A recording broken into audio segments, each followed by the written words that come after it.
Talagang naging prangka at diretsahan. Si Julia Montes sa isang revelasyon field. Interview niya kay DJ Chacha. Walang paligoy-ligoy.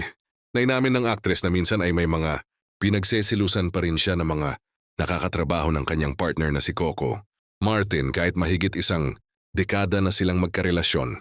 Ngunit nilinaw ni Julia na hindi siya agad na nag-iiskandalo. Kahit may pagka-composure queen, may warning shot din siyang ibinunyag sa panayam ng radio host. Ang rule ko lang, huwag lang magkakamali, okay pa ako. Huwag lang ring magkakamali yung babae. Pero kapag nagkamali, asahan mo na pagbabanta niya. Matapos ang nasabing panayam, ay agad na naging usap-usapan. Online ang mga pahayag ng aktres tungkol sa isang babae noon na tila lumalandi sa taong espesyal sa kanya. Bagamat walang binanggit na pangalan si Julia, mabilis namang nagtrending sa Instagram at Facebook ang pangalan ni Yasi Pressman matapos itong pangalanan ng ilang netizens bilang umano'y pinatatamaan ng aktres.